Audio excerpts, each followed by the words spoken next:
Okay, great. So as I said, this is Transitioning to College, a guide for graduating seniors.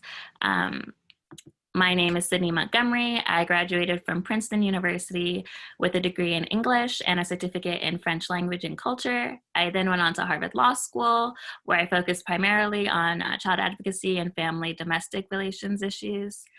I received my certificate through the University of California, Irvine Division of Continuing Education in Independent Educational Consulting, and I am a proud member of both the Independent Educational Consultants Association and the Potomac and Chesapeake Association for College Admission Counseling. So my company, as Montgomery Admissions Consulting, was started in 2012. I offer a few different programs for 9th and 10th grade students. I offer an early insights program that really encourages students to find their strengths, their interests, their talents, and their skills. I really believe in inspiring all of my students to be more confident and to be pushed to their full potential. That's very exciting for me, when students are able to find the thing that makes them happy.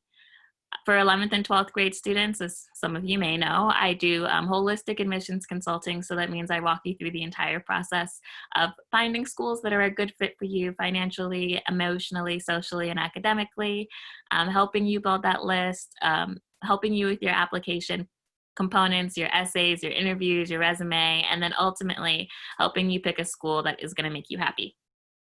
So I have a virtual consulting model, which allows me to help clients nationwide. And I believe in ethical consulting. I don't write essays for students, but I really believe in helping students find their passion and helping them be fulfilled. And so, I'm really excited about this webinar because even though technically, I stopped consulting my students after 12th grade, and unless they want to go to law school, because I consult prospective law school students as well. I do keep, I check in on my students. That first year going to school can be, it can be difficult. It can be very fun and rewarding, but there can also be some points that are confusing. And so I, really believe in mentorship. I believe that I'm more than just a consultant or a college counselor, but I really do want to be someone that if you have an issue, you can feel free to reach out and, I can provide that mentorship and support. So I'm really excited to be doing this webinar for you guys. So there's two great resources that we're going to use and talk about in this webinar. The first I have right here in paperback. It's called How to College. This is such a great book. I cannot tell you how many gems are in this book. The author is Andrea, Malkin, Brenner, and also Lara Schwartz. Andrea has been so kind to say that anyone that wants a copy of this book, she is able to ship it to you for free. It's $12. I mean, everything that, any question that you may have about the logistics of college in that first year is really in this book, and I really love it. That $12 price is marked down from the list price of $16.99. So there's a discount. If you're interested, just email me and I can get you connected with Andrea so you can get a copy of the book. It's what to know before you go and also when you're there. Another book that is near and dear to my heart because I used this book. I really used this book through college. It's called The Naked Roommate. I have it on Kindle now because my paperback copy is really, it's not very pretty anymore. But it is, there's 107 really issues that you might run into college. Anything that I remember being at college being like, oh my God, I don't know what to do with this situation. I would pull that book out and it was there.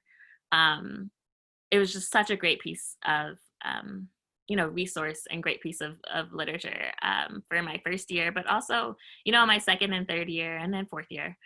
So those are two books that I would definitely recommend getting if you're looking for, resources for figuring out how to transition. And I know that this year will be a little different than other years. Some of you may be starting at home online in the living room and not, moving in like you may have imagined that first freshman year move in to look like. But a lot of these things that we're talking about are applicable whether your school is online in the fall, whether it is on campus, whether there's a hybrid model.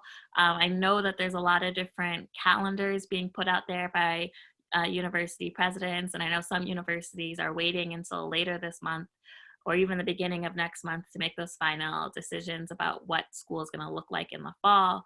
But I think that the resources will definitely help you. And at some point, you will be on campus.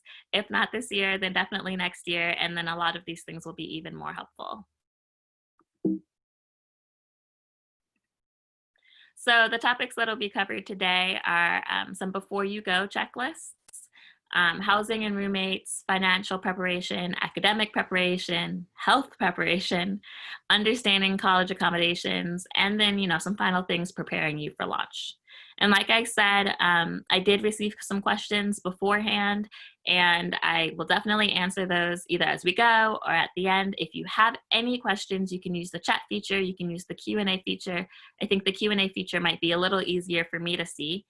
And, I really want this to be a place where we can have some dialogue. So some before you go checklists. Your summer checklist, this is mostly coming from, again, this really fantastic book. What is it that you need to do right now? Like, you're going to finish watching this webinar and you're going to go tell your parents, I have to do these things. You want to make sure that your final high school transcripts have been sent.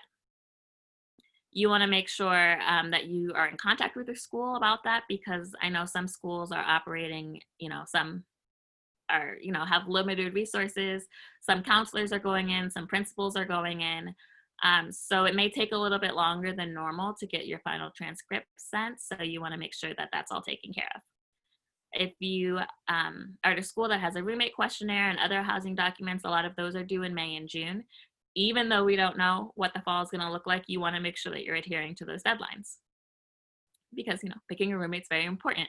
Some schools don't let you pick a roommate. Some schools are going to give you one, but they still usually have a roommate questionnaire, so you can say, oh, okay, I like to wake up early in the morning, or I like to study really late at night. I like a lot of noise. I like silence. I'm okay having friends over. Those sort of things are really important in determining a good roommate fit. You want to figure out what your housing and meal plan accommodations are going to be. Talk to your parents about what maybe some of the pricing policies might be in case, in case you do start and then you have to come home. If there's any disruptions to the calendar because of the coronavirus, you want to make sure that you have a pretty solid understanding of what the plan is, but also that you pick a meal plan, which we're gonna talk about in a little bit. You want to make sure that you have all of your immunization and health forms. You want to arrange pre-college doctor's appointments. And I'm saying you want to arrange because I want you to take this opportunity to start taking ownership of some of these things. A lot of you are 18, some of you may be 17, some of you may be almost 19. So, learning how to call a doctor's office and then make those appointments and making sure that you get all the forms filled out, researching what your forms are that you need to get filled out. A lot of colleges will have a freshman checklist, an admitted students checklist, and they will have the forms that they need filled out. And you want to make sure that you are bringing those forms with you to the appointments. If it's a telemedicine appointment, because of coronavirus, you want to see, okay, can I email you this form? How can I get it? Can you fax it to the school? Those are some things you want to be thinking about.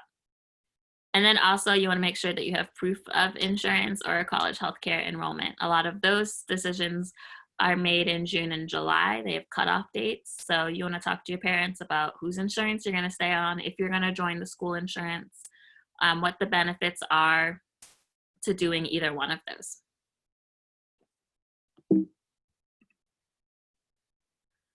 So you also want to make sure that you review the student catalog or the college catalog and student handbook to know the policies and regulations. Does the school have an honor code? What are the disciplinary rules that I'm going to have to follow? Am I allowed to have certain things in my room? What's a fire hazard? A big one is, can I have a microwave? Some schools have microwaves that you can only purchase from the school. Some schools have a list of brands that they allow. Can you have a tea kettle? You probably can't have candles. But, different schools have different rules. Like, are you allowed to bring your own AC unit? Is there AC already in the building? You want to make sure that you're checking with the financial aid office to make sure that all of your required documents are there, that you guys know how the bill is coming. And you've set up a payment system for that. You've talked to your parents about the finances. That's really important because ultimately this is your college journey. So you need to be the one to take ownership of making sure that everything gets in on time so there's no disruption to your education. In that same vein, you want to agree on a communication strategy with your family. So is your mom going to be calling you every night? Are they going to be calling you once a week? In your mind, you might think, oh, I'll just call my parents when I miss them. But your parents might be expecting you to call every night or every other night. And so when two different people have different expectations, that's when, frustration and annoyance and anger can set in. And you don't want any of that when you're also trying to figure out, adjusting to the new school and new friends, new living situation. There's a lot of new. So I suggest, really take a time to sit with your parents and say, okay, this is what I think would make me feel good about the communication. I think, maybe it's once a week, or maybe it's every other week. Maybe it's a Skype call or a Zoom call with your whole family, or maybe it's a phone call. Are you going to text? Are you going to email? It's obviously not something that's going to be set in stone. And I also suggest actually not picking a date, just try to think about the frequency. And maybe you try it out for a month or 2 months and you set a date to revisit it to see, okay, is this working for everybody? Because you want to feel supported and your parents want to feel included, but you also want to have your independence, and your free time may not align with your parents' free time. So you want to make sure that everyone is on the same page so that you can communicate without any sort of issues. And you also want to take time to learn about your college community's diversity, even if you yourself don't feel like you fall into a diverse group.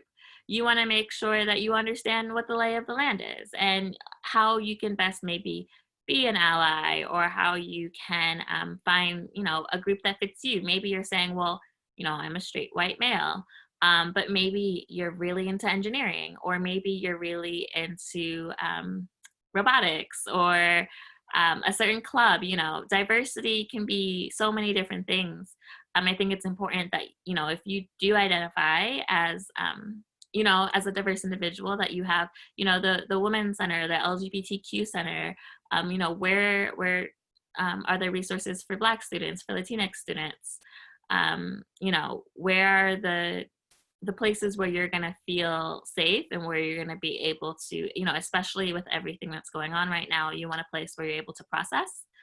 But, for all students, I think it's important that you find the little places that's going to make a big school, even if it's a really small school, it's still a lot of people, feel even smaller, and where you can find your community in your home. Okay, so housing and roommates. So planning for your dorm room, a lot of students receive that kind of student checklist. One too far. They receive that student checklist, and that usually has some basic information on it, but I'm going to tell you, it usually does not have all the things that you're going to need on there. So I've put together a couple of my favorite ultimate college packing lists. I think they're actually pretty good.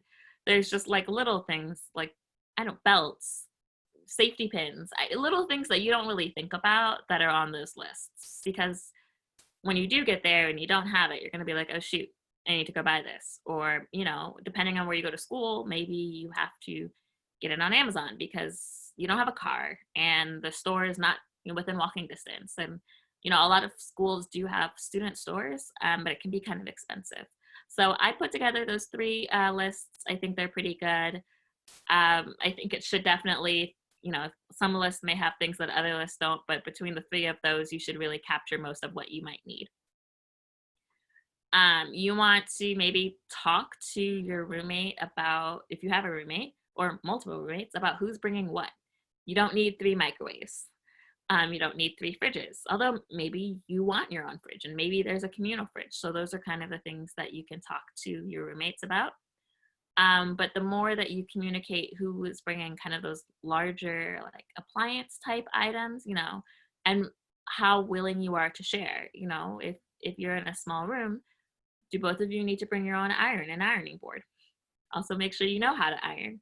One of my freshman year roommates did not know how to iron, and it was definitely a situation those first few months.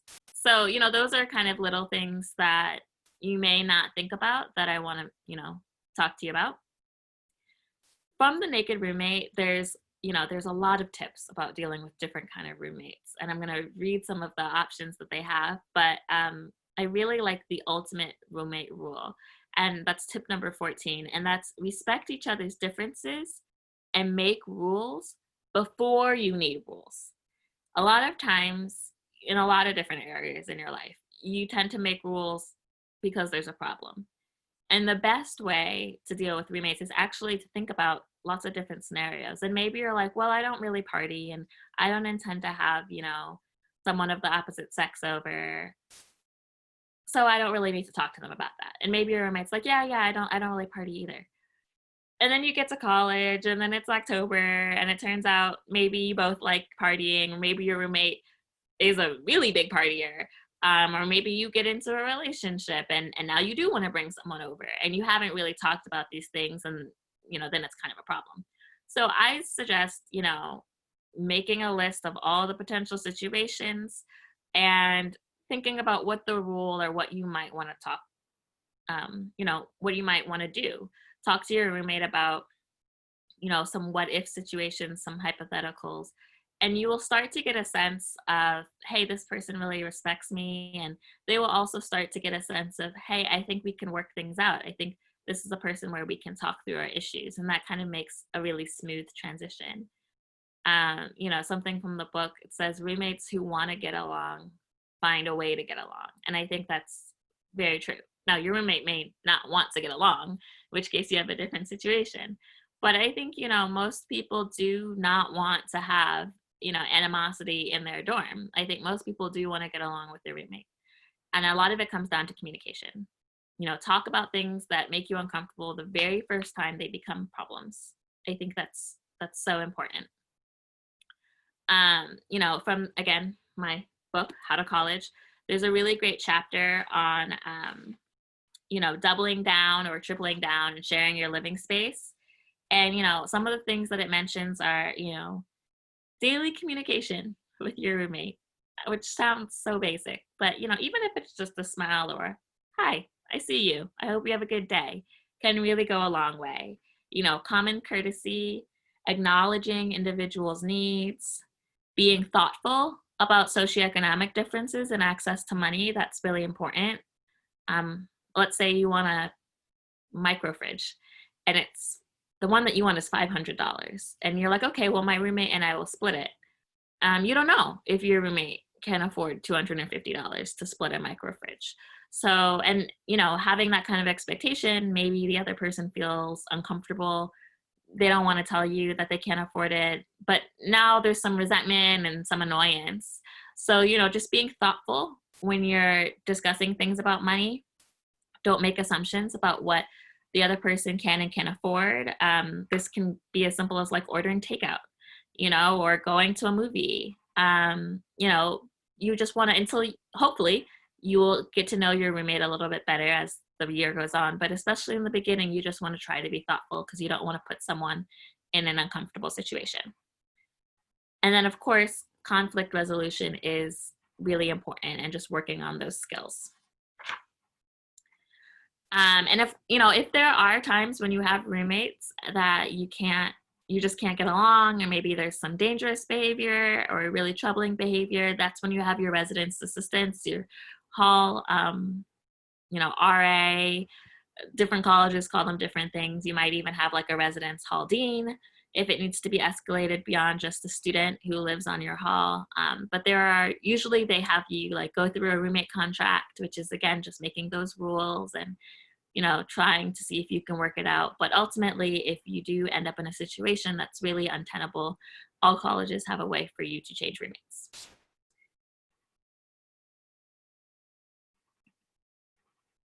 Okay, so the other The next thing I want to talk to you about is financial preparation. And I know this may sound like a lot, especially, you've been living at home and maybe you're saying, well, my campus is online in the fall, so I don't really need to, do a lot of this stuff. But I think it's actually still really good practice. So one thing that you can do is check your credit score and read your full credit report. Many of you are probably like, there's nothing on my credit report. I don't have a credit card. But if you're taking out student loans, actually, that's something that would show up on your credit report. I suggest all of you get used to creating a budget. So one of my favorite budgeting apps is YNAB. It's called You Need a Budget. It's free for 1 year with your university email address, your .edu address, which is great. It's a budgeting method where, it's called zero budgeting. So every dollar has a job. And I really like it because it really makes you accountable for your dollars. It teaches you can link directly to your bank account, so you don't actually have to put in every transaction. There's also an app on your phone, which is pretty cool.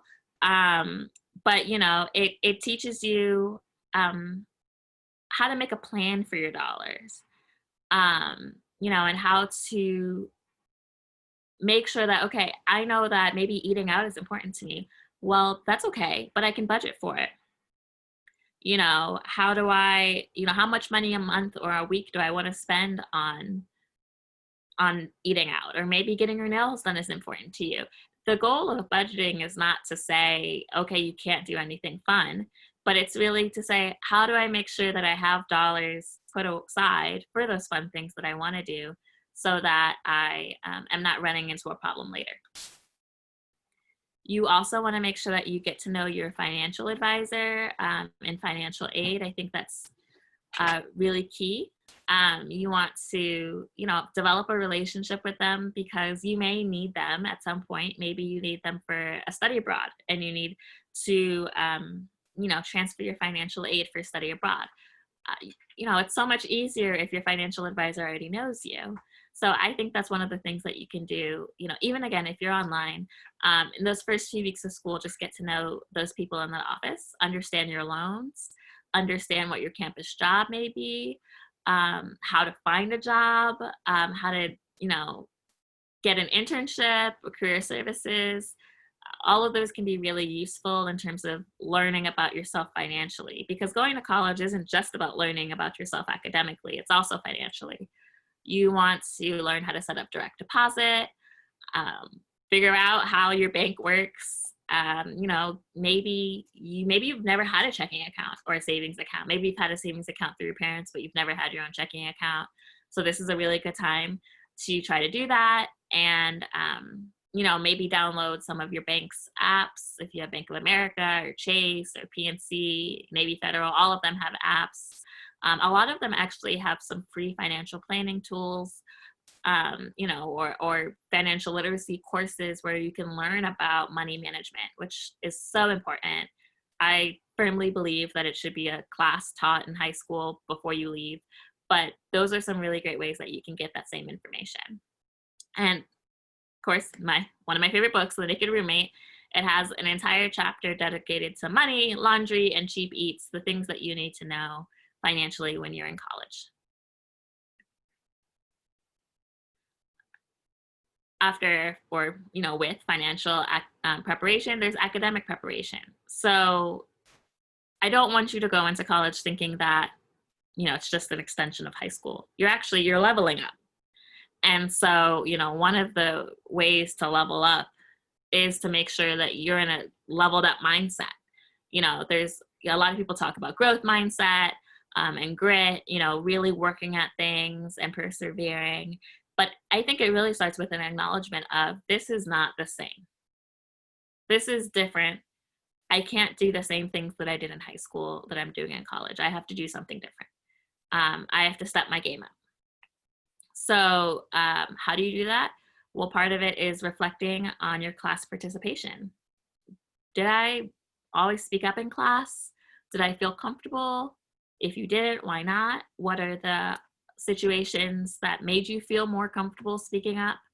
And how can you choose your classes? Because you can choose your classes to some degree in college, that would allow you to participate. Maybe you like more discussion-based smaller classes. Well, look for those seminars. You know, maybe if you have to take a lot of larger classes, try to see if there's a study group or, you know, office hours that you can kind of break that material down so you can still get that class participation.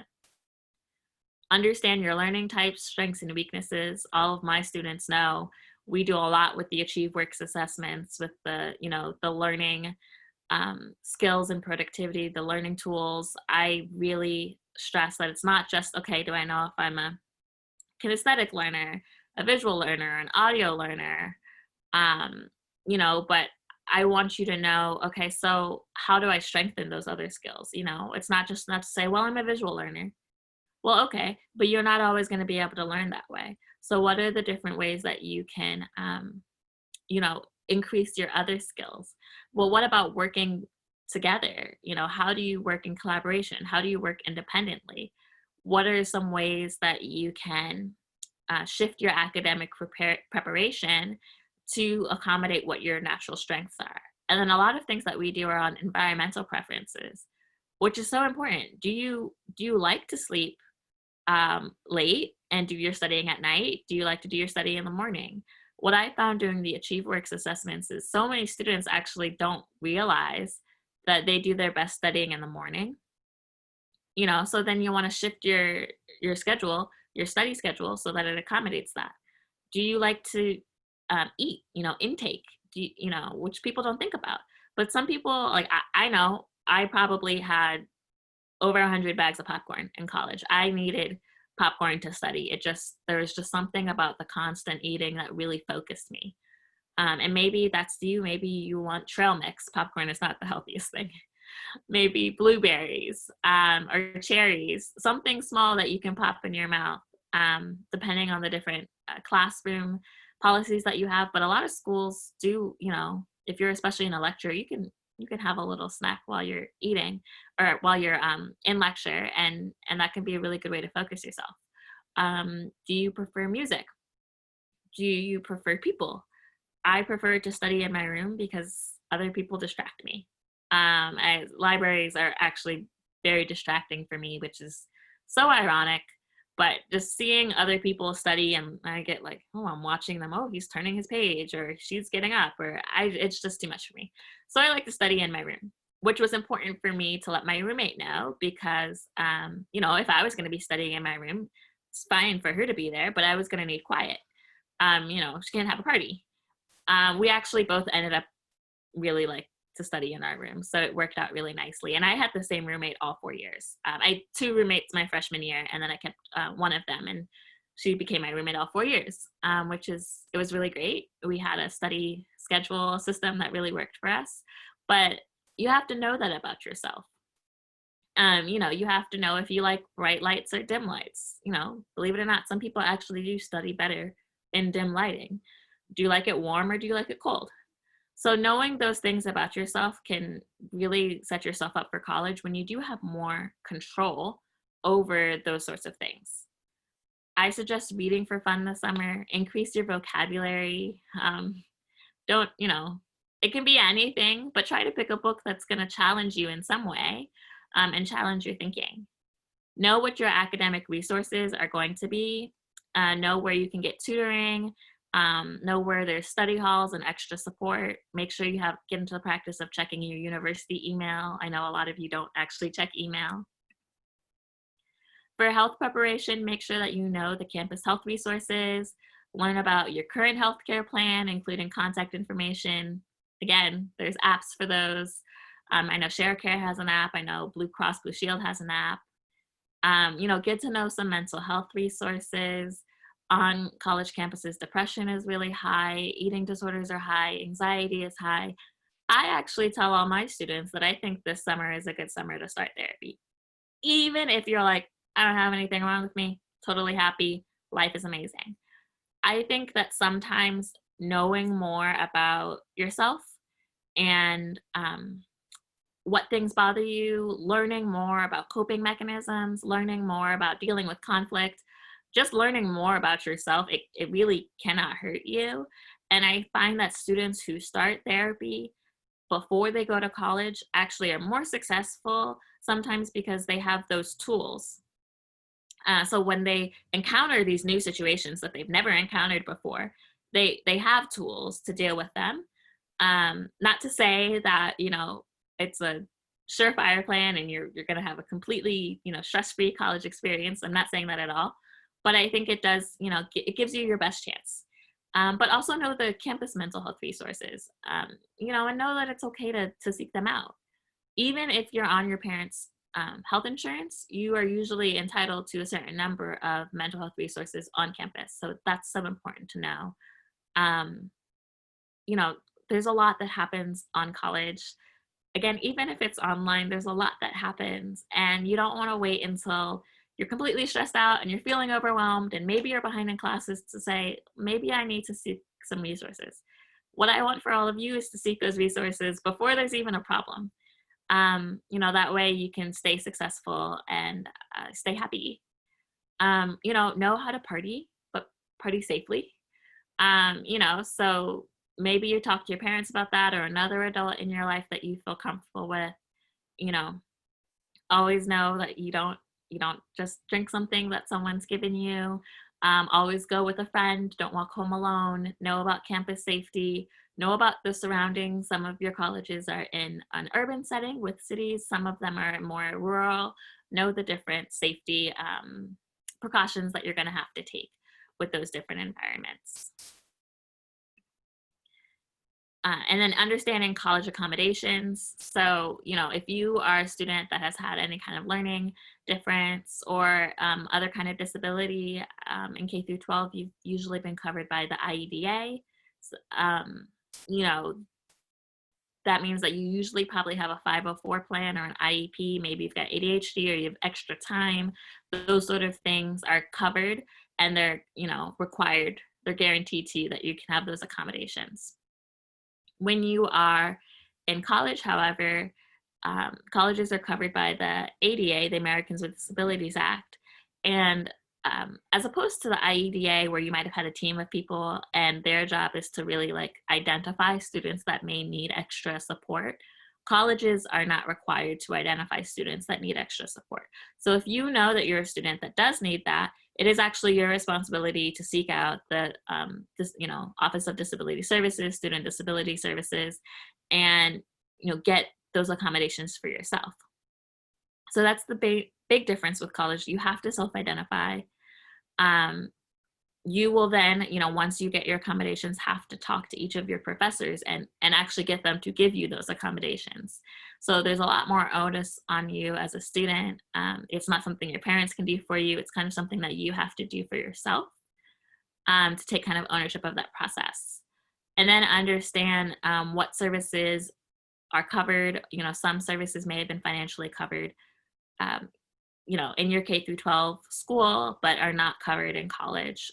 So you may need extra support. You may need, you know, if you had a one-on-one, for example, that is not usually a service that's covered for free. It may require some extra resources from your family.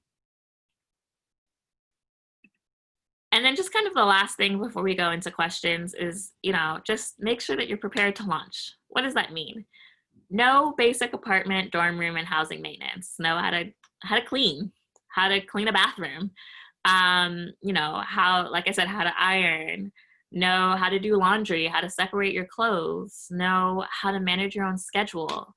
Get familiar with Google Calendars or iCal or Outlook or whatever calendar system is going to work for you. Get a paper planner if you want. I have both a paper planner and a Google Calendar.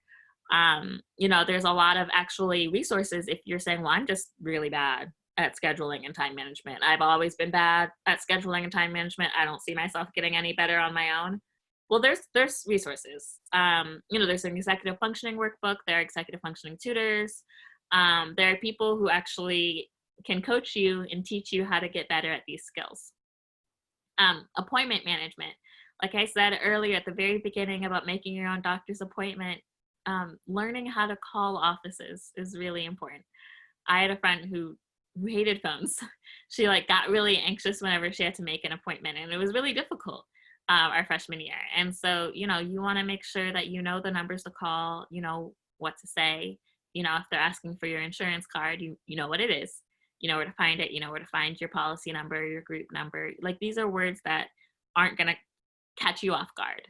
And you know how to schedule things, because you may have a class and a study group and a professor meeting and an extracurricular thing, and you want to make sure that you're able to go to all those things and eat 3 meals a day and get sleep and get your studying done. You know, you might need to block out some study time, you know, in those first few weeks, because it may take a lot longer than it did in high school, and you want to make sure that you're not filling every day with activities and not leaving any time to study.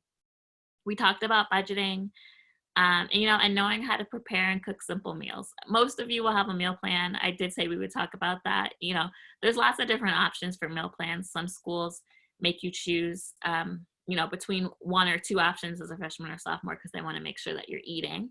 But, you know, this is the first time that you're really getting maybe a lot of choice for your food. So you want to think, okay, yes, I can have ice cream every night. I can have ice cream 3 times a day if I want. But is that going to make me feel really good? Is that going to, you know, prepare me for success?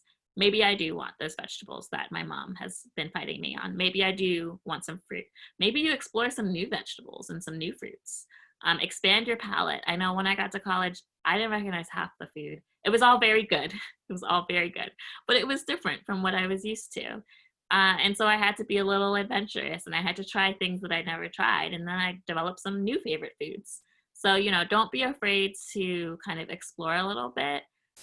You know, if your meal plan has dining dollars, that's where that budgeting comes in. So, you know, maybe use those dining dollars at a convenience store or a restaurant, but you just want to be keeping track of that, keeping track if you're on a swipe system, how many swipes you're using, when you're going to eat, if you're going to eat with your roommate or with people.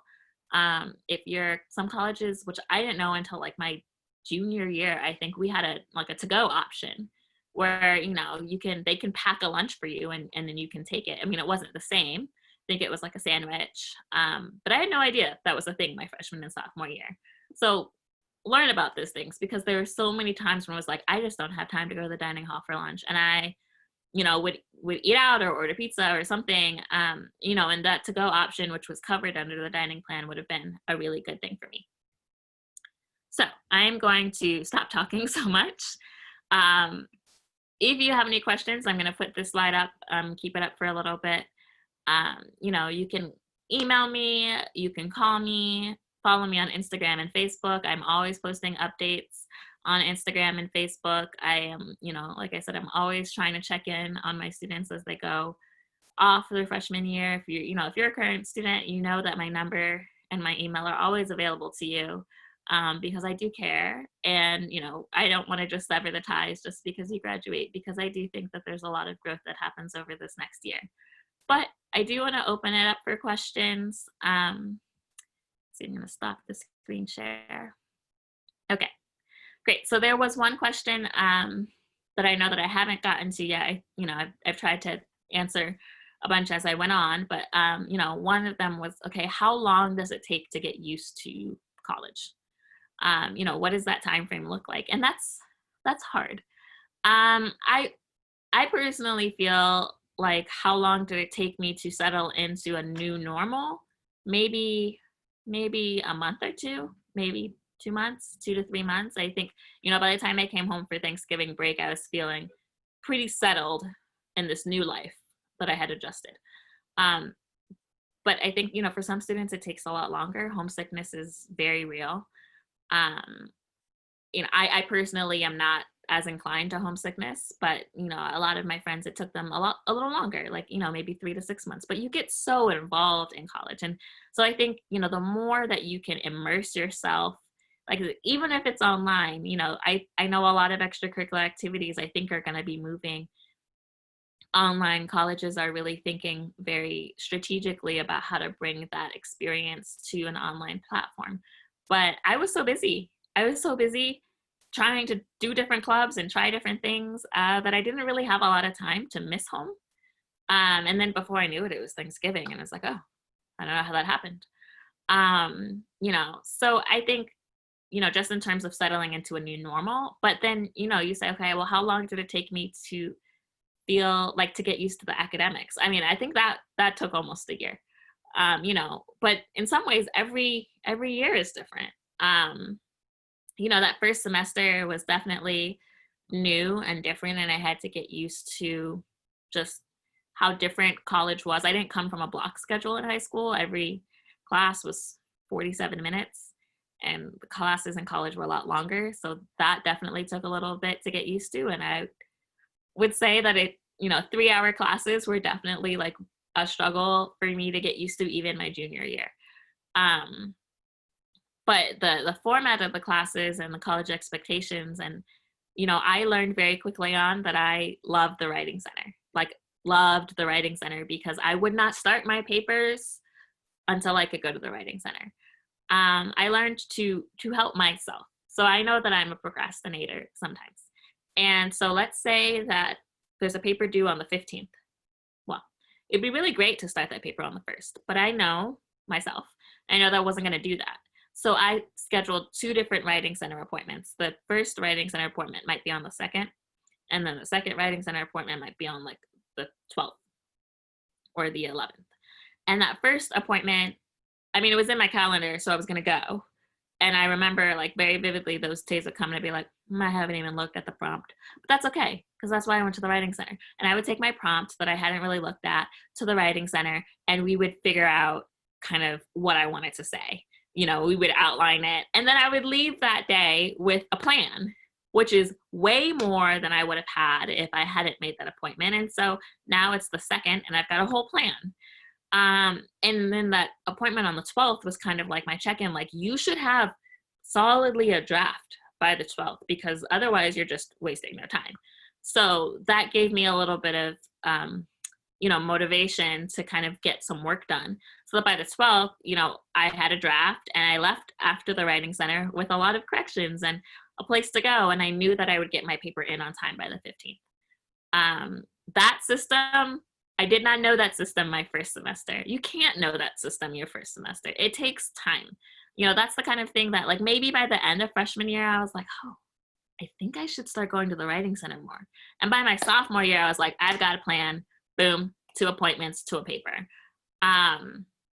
Socially, I don't know. I think that also took maybe solidly more than freshman year. But just like getting used to something and then being happy, like, those are not, you don't have to be fully used to everything in order to be happy. I was happy my freshman year.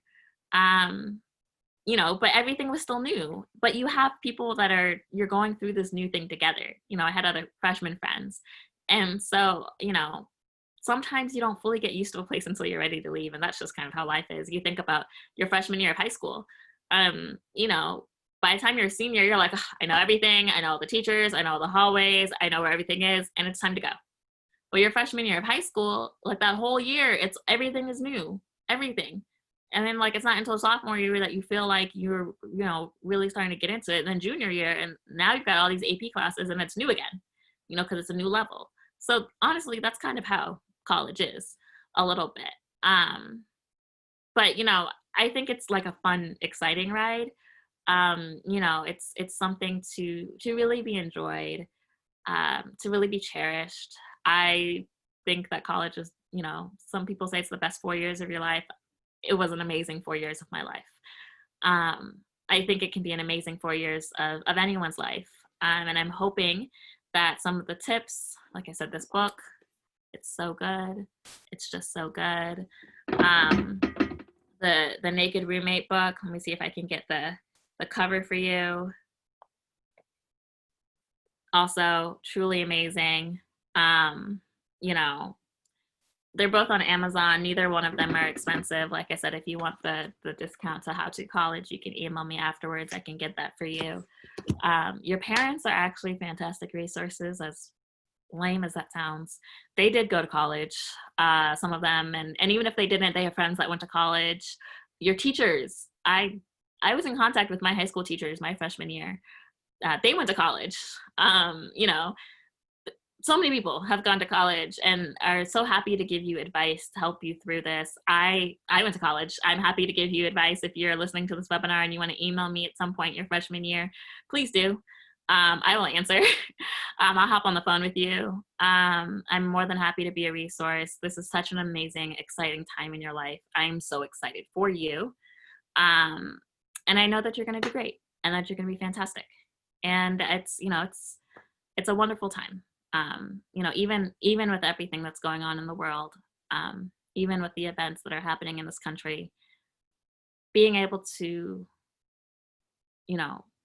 become the person that you want to be, being able to pursue your passion, being able to think critically about issues, to discourse with people who are different from you, to explore that kind of diversity, online or in person.